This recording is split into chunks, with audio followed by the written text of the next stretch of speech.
a reservoir, and before you is the levee that holds the water. And as you can see, as we dip down here, the road level is rather similar to what is envisioned for Ballona wetlands, to have a levee all around the area that they plan on digging out. And as you can see, we can no longer see Ballona, or what would be Ballona off to our left, any more than you can see the reservoir that is there in this location. And the area is filled with grasses and not bushes or trees, in order that the area can be scrutinized for any potential animals or rodents that might be burrowing into it, which might cause it to fail. So the federal laws disallow for bushes and trees for those reasons, for easier inspection. Shown, the water will come up, likely as it does here, all the way to the berm, which they've shown in different diagrams.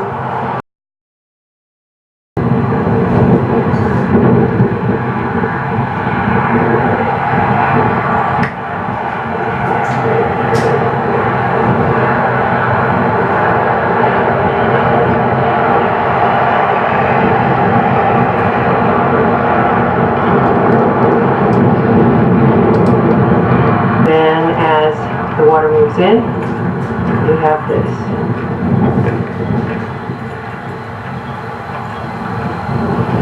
Different types of burns and how they are constructed. And here you can see, at least on the outside, the rock wall. At Ballona, there are different ideas floating as to what would be within the berm, but likely some sort of structural elements. As you can see, these types of levees are quite massive, and the amount of habitat that it will displace is large. It will not allow for habitat to be on it, because the levees need to be maintained for their integrity, which animal control has to be on alert, if you will, for inspections to make sure that you don't have any rodents burrowing into these areas that may then cause a breach that would then grow through time, and hence why you have all the grasses, so that they can be inspected regularly. And you also don't have any tree roots that may also breach the integrity. So when you're talking about introducing new levees all around Ballona, you're talking about introducing something that will destroy habitat from a standpoint of even having it be land available as habitat. It won't be. This levee happens to be up in Eugene, Oregon, and it is man-made, was created to hold the reservoir.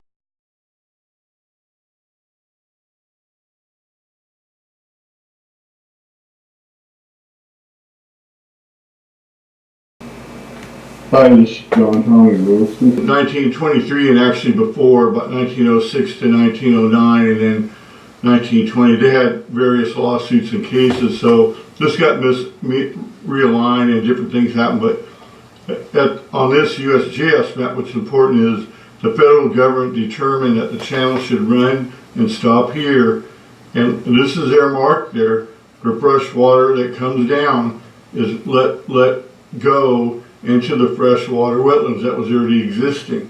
It did not go through like it does now into the marina. See, now it goes, and then the high and low tides come up it. Before, see the difference right here? Right at area A, right here, you can see that creek line. And so the original Ballona Creek was here, then they channeled it, but they still dumped the fresh water here. They did not mix it or inundate this with more salt water like they want to do in alternative 1, 2, and 3. This is about fresh water. This is all fresh water. And then you can also see the saltwater little channels that were here for the estuary. So really the estuary, which is the salt and freshwater mixes in this area, way down here, that's pretty much how they drew it. Right? They only had the salt pan here and maybe here. So this shows that it was existing, and that the Army Corps in their graphic, in their map, and their design and everything to dump the water right here was for fresh water.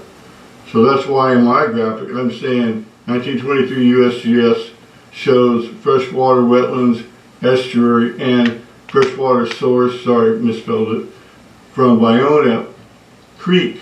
This is still really actually a creek, even though it was channelized. It did not go to the ocean like I explained. Here's area A.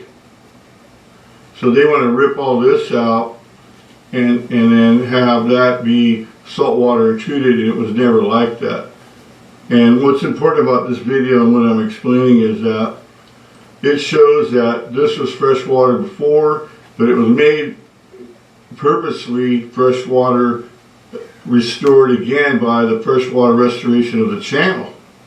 So they can't say that they're restoring anything. If they're going to restore it, it should be to this alignment and this source of water, which we can get from Playa Vista's freshwater here. In the EIS, we have to go for the freshwater alternative.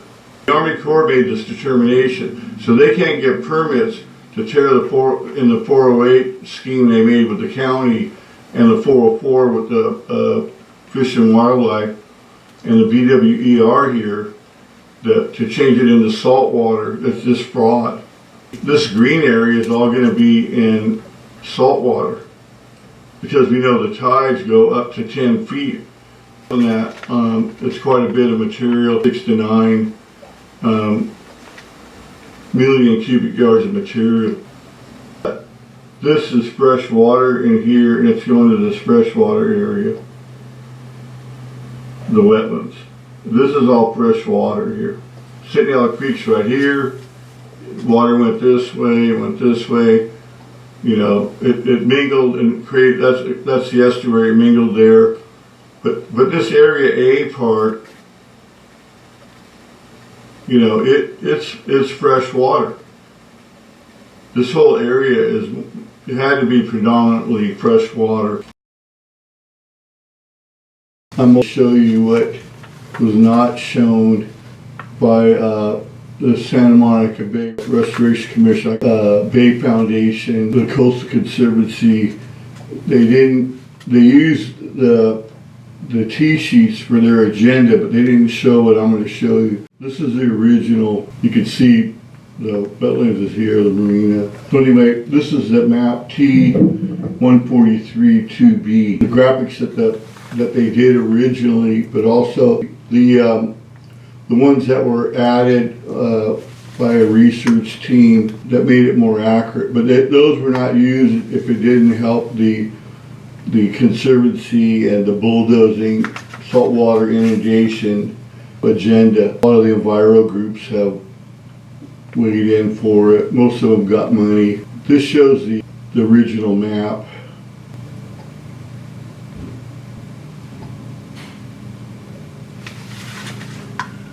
So you can see where the wetlands is now. It's right here. Went into here, but they butchered it with Playa Vista. This is the Ballona Creek. This is the Centinela Creek. Of course, it didn't end there, but it was part of the wetland, and it didn't just start there. It went way back into here. So some of the additional features they put in weren't accurate. I also don't think this is totally accurate, that it went here and went over. And you'll see on what I'm going to show you why I feel that way. So I'm going to add the colors in of the estuary and habitats and the T-sheet. Okay, so when you look at this, here is the Ballona Creek and another stream, just to give you some bearing. And it shows this open water section, and the green is vegetated wetland. So these are graphics that were on the original drawings. They were outlined, but they weren't.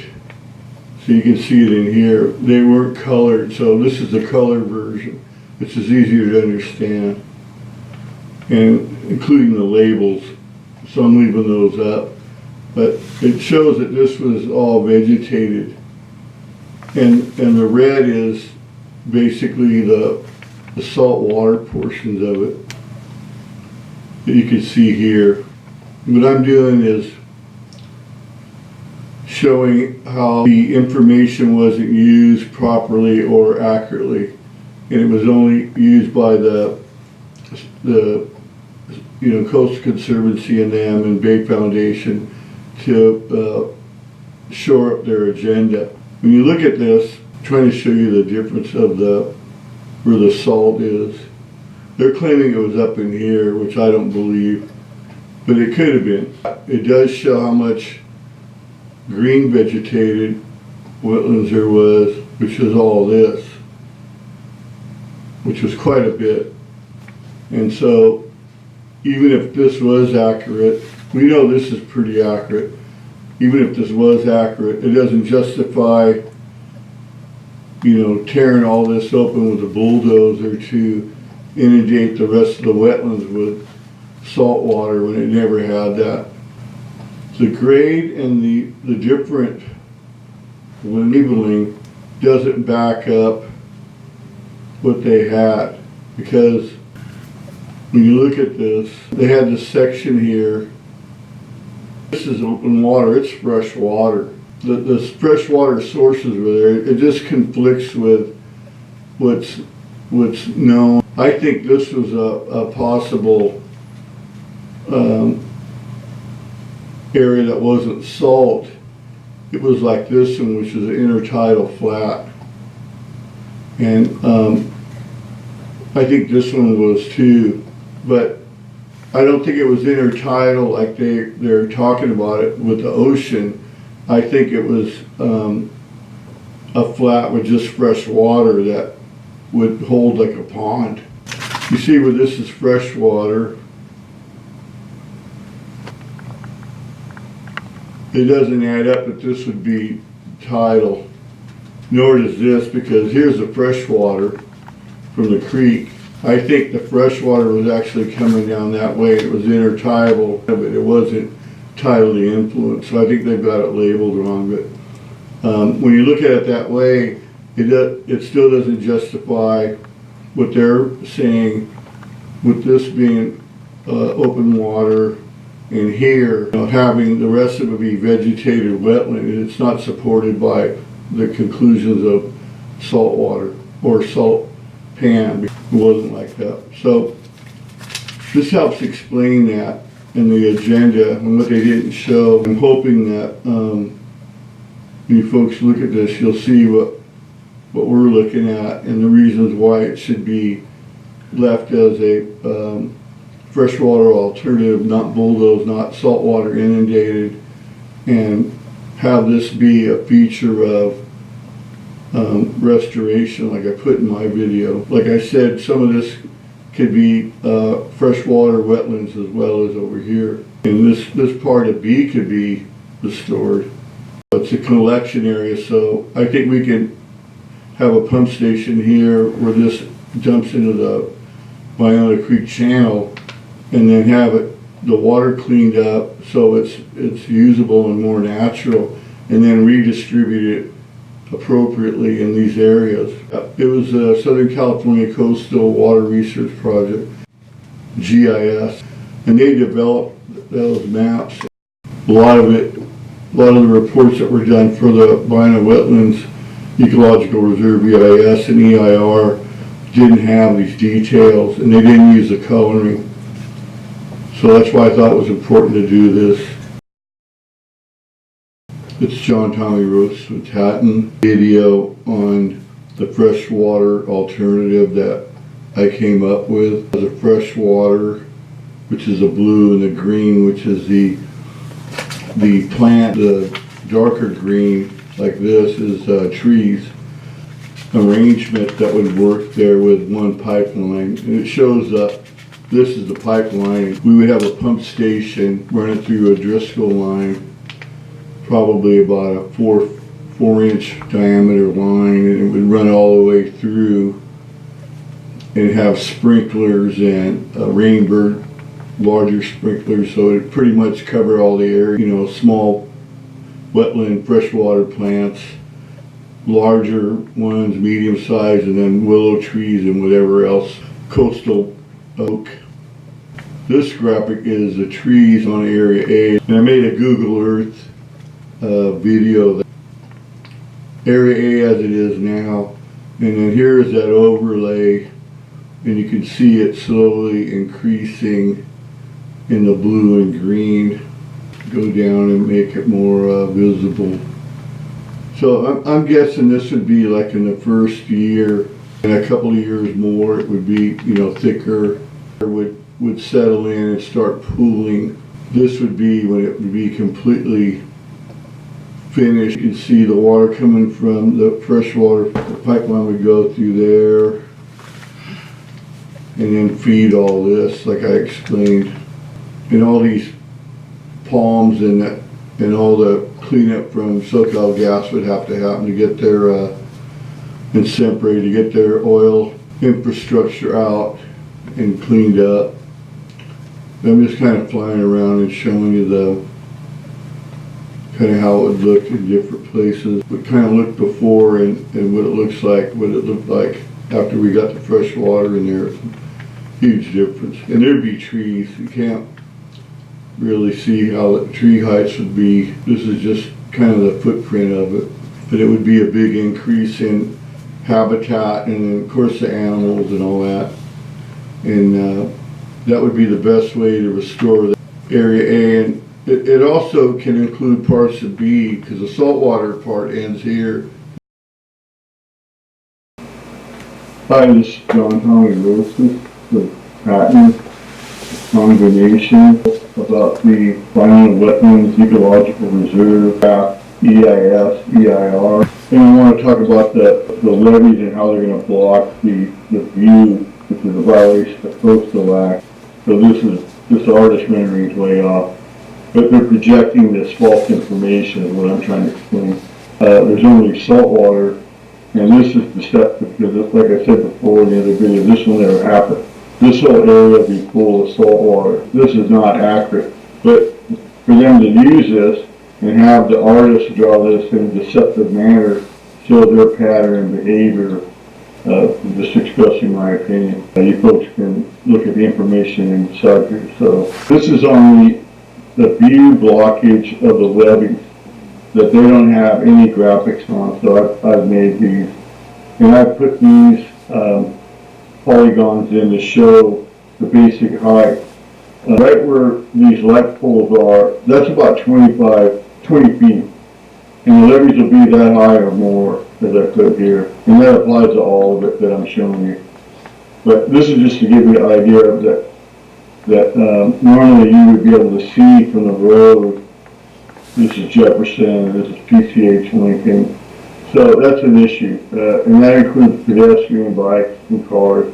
The visual blocking of the levees and the heights. They're not going to be right on this close. They're going to be in a little bit. So that's what you will not see, and that's what will occur in the levee, Alt 1 levees, and they're blocking, and that's forever. I mean, that's not going to change. This way is the Fiji Way, so the open space will be locked. This is on Fiji Way, right near the end, 20 feet right here. So you will not see from Fiji Way the wetlands anymore either. And that's one of the nicer views. Jefferson and where it hits Culver, that view will be gone forever. It's just, you know, huge, and it's for tsunami. It's for tsunami protection for flight. This is a violation of the Coastal Act. They can't obstruct views in the coastal zone. So you will not see the wetlands anymore, but it's about 3 miles.